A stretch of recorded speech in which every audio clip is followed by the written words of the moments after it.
Video ध्यानाकर्षण module पे है और ध्यानाकर्षण मॉड्यूल बहुत लोगों को नहीं पता होगा, तो उसके पहले मैं ये बता दूं कि क्लासरूम टीचिंग को ज़्यादा प्रैक्टिकल बनाने के लिए सरकार ने 3 मॉड्यूल लॉन्च किए हैं।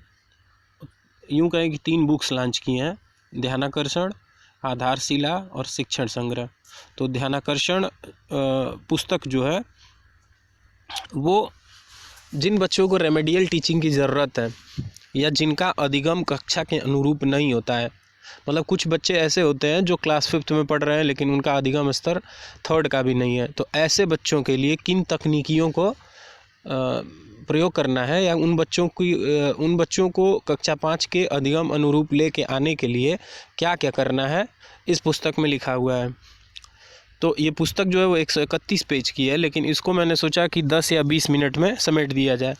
तो ये वीडियो आप देख के या सुन के कैसे भी करके इस पुस्तक के बारे में सब कुछ सारी इन्फॉर्मेशन 20 मिनट के अंदर ले सकते हो। अगर आपको टाइम नहीं मिल रहा है या कोई अदर प्रॉब्लम है तो इसमें सारी इन्फॉर्मेशन आप 20 मिनट के अंदर पा सकते हो।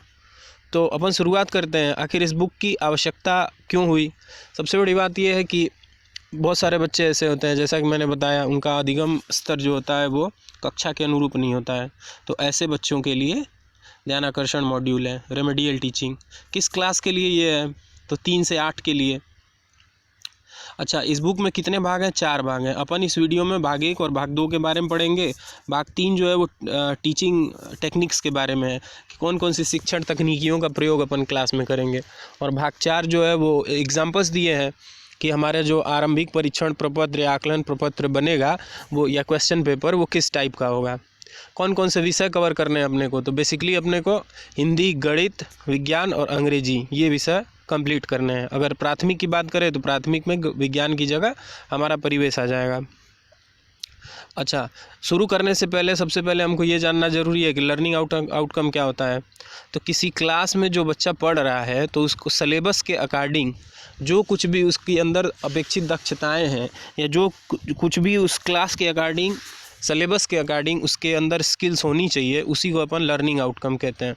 ठीक, लर्निंग आउटकम क्या है? आसान शब्दों में आप कह सकते हो कि सिलेबस के अकॉर्डिंग उसको जो स्किल आनी चाहिए, जिस क्लास में है उसके सिलेबस के अकॉर्डिंग जो दक्षताएं उसको आनी चाहिए, वही लर्निंग आउटकम है।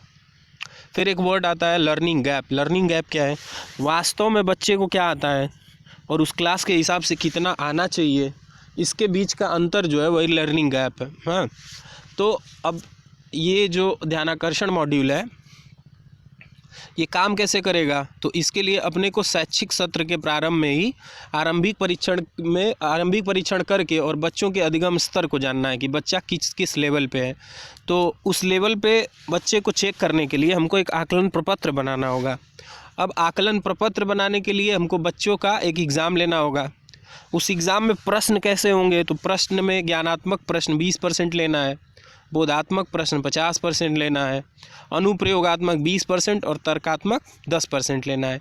यानी बच्चे के डेवलपमेंट के हर स्टेजेस को लेना है। मीन्स उसका स्किल लेवल कितना है, एप्लीकेशन कितना बच्चा कर रहा है, उसको लॉजिकल रीजनिंग कितनी है, एप्लीकेशन कितना तगड़ा है, ये सब चेक करने के लिए हर तरीके के प्रश्नों का संग्रह जरूरी है। सिर्फ हम न्यूमेरिकल क्वेश्चंस नहीं ले सकते। पहले परीक्षण, आरंभिक परीक्षण जो हम करेंगे उसमें 3 स्टेज होंगे। एक होगा आरंभिक परीक्षण के पूर्व, फिर होगा आरंभिक परीक्षण के दौरान और आरंभिक परीक्षण के उपरांत बच्चे का क्या स्टेटस है। अब जब हम पेपर बनाएंगे तो 3 से 5 के लिए 15 प्रश्न होंगे और जिसमें से 10 ऑब्जेक्टिव होगा, 5 सब्जेक्टिव होगा। 6 से 8 के लिए 25 क्वेश्चन हो जाएंगे और उन 25 क्वेश्चन में 20 ऑब्जेक्टिव होगा और 5 सब्जेक्टिव होगा। अच्छा, 3 से 5 के लिए जो 15 क्वेश्चन थे तो एक क्वेश्चन 3 नंबर का है, टोटल 45 नंबर का होगा। और अपर प्राइमरी के लिए क्या होगा? 75 नंबर के क्वेश्चंस होंगे। परीक्षा लेने के बाद हम एक कुंजी बनाएंगे और उस कुंजी में आंसर्स को लिखेंगे और उस आंसर्स के बेसिस पे 0, 1, 2 और 3 4 कैटेगरी में बच्चों को मार्क्स देंगे। जो बच्चा 3 नंबर पाएगा उसका मतलब कि वो जो लर्निंग आउटकम पे हमने पेपर लिया है वो लर्निंग आउटकम उसको पूरा आता है उस क्वेश्चन का। अगर 1 या 2 नंबर पाता है तो वो लर्निंग आउटकम में बच्चा आंशिक रूप से जानकारी रखता है। और अगर 0 नंबर पाता है इसका मतलब वो बच्चा बिल्कुल भी जानकारी नहीं रखता है। अब पेपर लेने के बाद, कॉपी चेक करने के बाद हम प्राथमिक स्तर और उच्च प्राथमिक स्तर को बच्चों को A, B और C 3 समूह में डिवाइड कर देंगे। प्राथमिक स्तर की बात करें तो पहले समूह A उस बच्चे को दिया जाएगा जो 21 से 45 नंबर प्राप्त करेगा। समूह B उस बच्चे को दिया जाएगा जो 16 से 20 नंबर प्राप्त करेगा। और समूह C उस बच्चे को दिया जाएगा जो 15 या कम प्राप्त करेगा। तो आप 3 स्टेज में डिवाइड कर लो। C 15 तक रहेगा, B जो है वो 16 से लेके 20 तक रहेगा, और जो A रहेगा वो 21 से लेके 45 तक रहेगा। उसी तरीके से उच्च प्राथमिक को 3 स्टेजेस में डिवाइड किया गया। C जो है वो C 25 या उससे कम रहेगा, B जो है वो 26 से 34 तक रहेगा, और A जो है वो 35 से 75 तक रहेगा। तो ऐसे हमको मार्किंग कर लेनी है बच्चों की। सत्र के आरंभ में जो बच्चे हमने चिन्हित किए हैं कि ये बच्चे जो है वो इनको रेमेडियल टीचिंग की ज़रूरत है, तो उन बच्चों का क्या किया जाएगा? उन बच्चों को जब सत्र हमारा प्रारंभ होगा उसके पहले 50 दिन का ध्यानाकर्षण शिविर लगाना होगा। उस ध्यानाकर्षण शिविर में अलग अलग क्लासेस लगानी होंगी।